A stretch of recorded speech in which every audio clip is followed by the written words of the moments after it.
lalabas yung Diyos pala ay nakatira sa lupa din. Oo. Bago pa man lalangin ng langit at lupa. Lalabas na magkakaroon ng dalawang earth. Lalo malabas, meron ng earth doon o meron ng lupa noon pa man. Tapos may lupa siya kulit na nilikha. May lupa pa siya kulit na nilikha. So, yun po ang sagot niya. Yun ang sagot niya. Pero yan, ang sagot natin dyan, yan ay lupa talaga. Earth.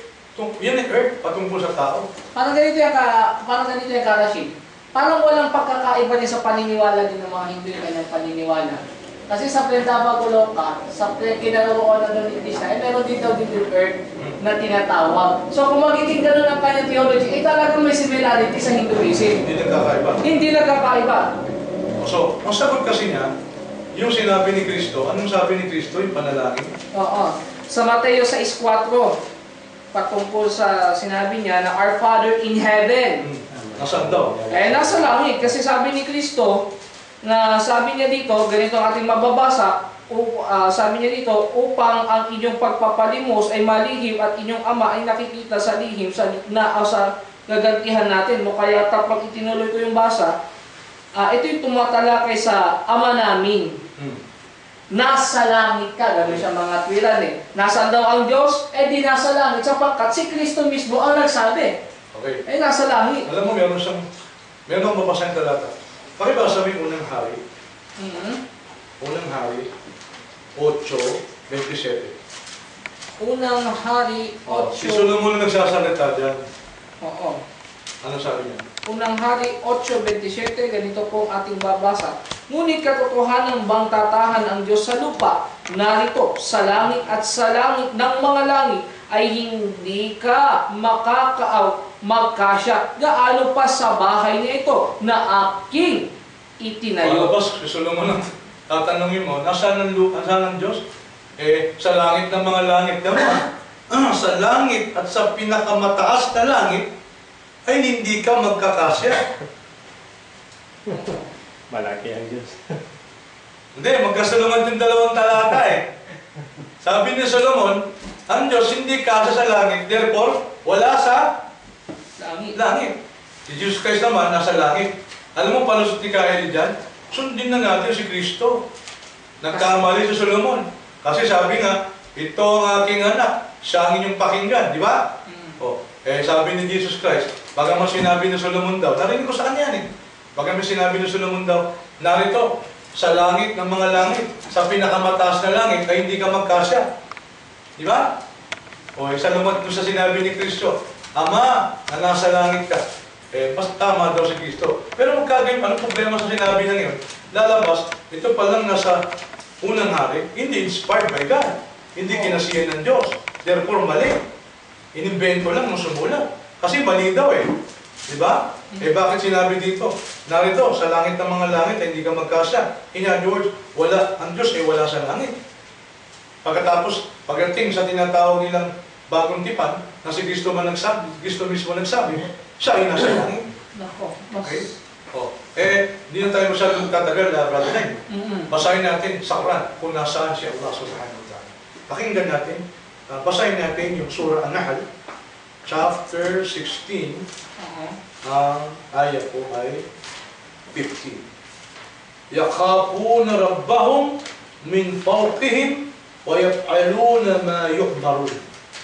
Sa verse 15, ganito po ang ating mababasa. They fear their Lord above them and they do what they are commanded. Yung pong tinutukoy dito na sila'y natatakot sa kanilang Panginoon na nasa kanilang itaas.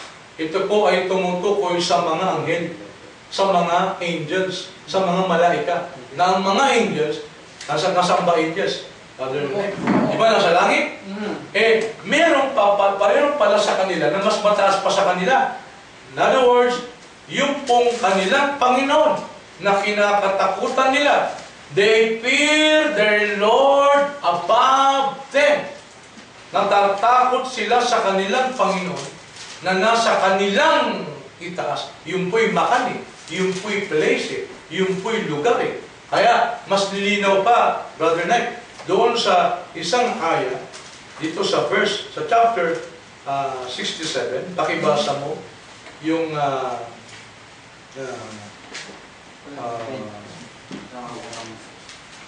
yung sinasabi po sa isang talata na dito nabasa natin sa ano ba to? Sa isang aya, binasa natin sa Surah Nahl, lumalabas pala, Brother Knight, si Allah ay above the heaven. Above the heaven. Oo. Diba? Eh, siya ay nasa itaas ng mga langit, above the heaven. Kasi kaya din ang ginamit niya sa aklat ng Deuteronomio, siya ay nasa itaas ng langit. Yes, nasa itaas ng langit. Kung bawa, ito yung langit, nasa itaas pa siya ng kalangitan. So, sinasagot natin ito para lumalabas kasi pinapakita natin dito, Brother Ned, na sa Quran, madali ang kasagutan sa katanungang sino ang Diyos at Nasaan ng Diyos? nasaan ng Diyos. Diba? Nasaan ng Diyos? He is above the heaven. Pakibasa mo, basahin mo natin, ikumpara natin ito kapatid. Yung sinasabi ni Allah subhanahu wa ta'ala,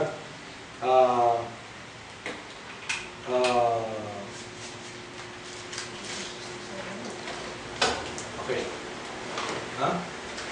Sinasabi ni Allah subhanahu wa ta'ala, pakibasa mo yung chapter 67, verse 3. Verse 3. Okay, tapos isa nyo sa Arabic. Pala ko. Sige, pakibasa. Okay, Sa English, sa English na lang. Who has created the seven heavens one above another?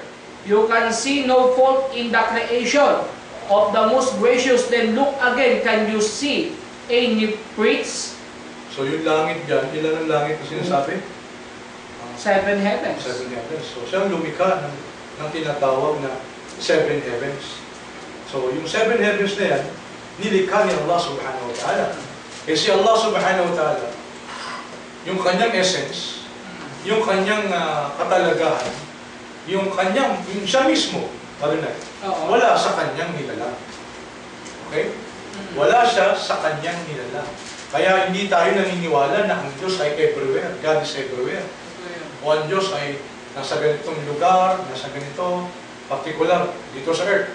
No? Hindi tayo naniniwala that God is everywhere. Ano ba? Ang tinuturo po sa atin, tayo po na nasa tunay na katuruan ng Islam, si Allah subhanahu wa ta'ala ay nasa above the heavens. Nasa itaas ng kalangitan. Okay? So kakakasid, bago tayo magtapos, yung paniniwala na God is everywhere, yung pinagmulan din yung pagan religion, yun lang ang hindi alam ng iba. Yes. Hindi kasi nila binabalikan yung origin ng paniniwala ng iyan. Yes.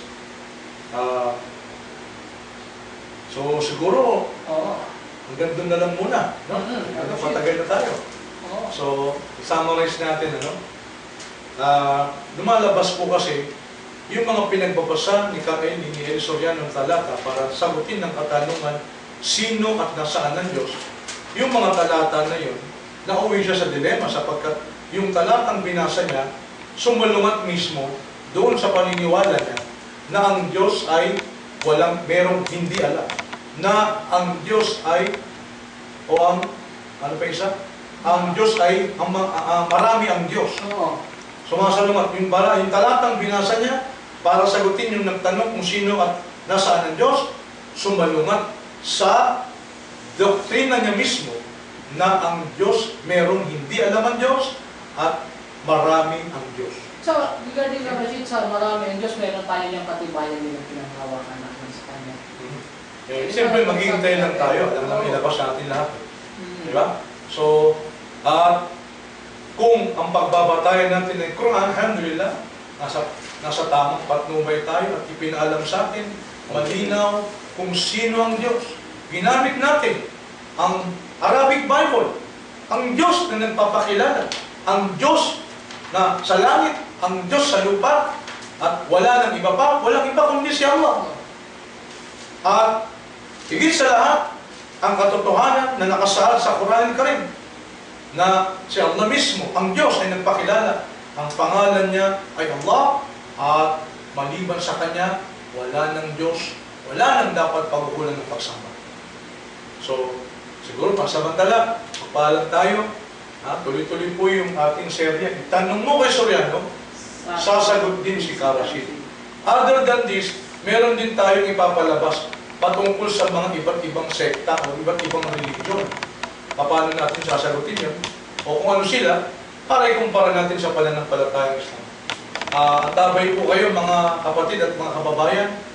Masasabi natin, ito lang ang programa na meron dito sa Pilipinas na meron ganito. Alhamdulillah. At nandun po sa inyo ng Kape Talakayan. Sana suportahan po ninyo mga kapatid. Tayo po ay saganan natin, may Allah accept it from us. Sa abot ng ating mga kaya, ganito po natin inilalahad ng katotohanan na nakasaad po sa Quran Al-Karim, ang katotohanan ng pananampalatayang Islam na ating pong ibinabahagi sa tao. Our duty is to convey the message, and by conveying the message, we are already rewarded by Allah subhanahu wa ta'ala, inshallah. At isama niyo po sa dua na magtuloy-tuloy po ang ganitong klaseng na programa at magtuloy-tuloy po ang lakas po ng pagdadawa dito po sa Metro Manila.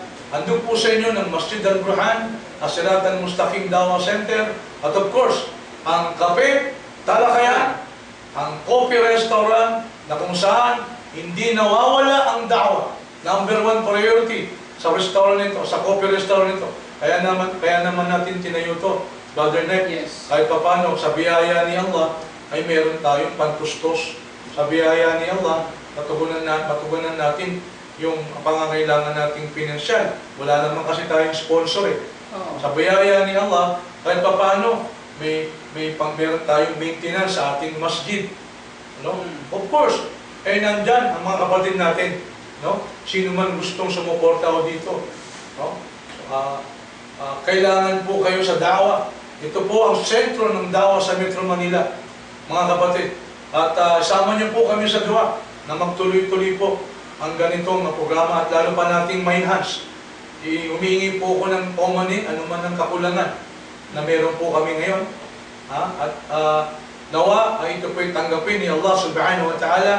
Ang agad po namin ito yung tanggapin ni Allah sapagkat tanging sa pagtanggap naman ni Allah, tayo po'y may pakinabang. At saka Rashid, bago tayo maputol at bago tayo magtapos, sabihin natin sa ating mga minamahal na kaibigan, linawin natin, kasi ang dati ay itanong mo kay Soriano, sasagot din si Indasan. Bakit na iba na itanong mo kay Soriano, sasagot din si Rashid? Bakit na iba? Para alam ng ating mga kapatid, kasi may nag-post mo sa Facebook at hinihintay nila yung video ng unang service natin. Siguro linawin mo na yung patungkol sa bakit pa man, kay Rashid pa yan, kay Indasan yan, isa lang po yan. Si Indasan, kasi Soriano, supposed to be counterpart na Indasan o Indasan, pilito ko. Kagayon pa man, mas kilala po tayo sa Rashid. At ganun din po yun, walang pagkakaiba. At ito po ay ating attempt na sagutin po ang mga katanungang ipinupukol po sa kanila. Ano man po ang sagot sa panig po ng Islam. Ano po, wala tayong hangaring mamersonal. Aral lang po pag-uusap natin dito, hindi po wala kaming pakialam sa personality ni Kaeli. At ng iba pang mga nakalaban natin sa debate na nagiging kaibigan natin. Ang pakialam po natin yung aral. Yung aral. Susunod pong paksa ay patungkol sa Mormonism o mga Mormons. Sino sila? Anong kanilang major doctrine? Paano natin kinukumpara ang pananampalatayang Islam? At paano tayo magdawa sa kanila? So, siguro pansamantala, hanggang dito lang po muna. Kasama po ang jamaah po ng Masjid Al-Quran. At kayo din po ang kasama ko si Brother Abdul Wahid Naik Marino. At ang mga kasama po namin sa dua sa palatuntunan o sa programang ito, mga kapatid at mga kaibigan, iniwan ko po sa inyo. Assalamualaikum. Sumayo po ang kapayapaan. Maraming salamat.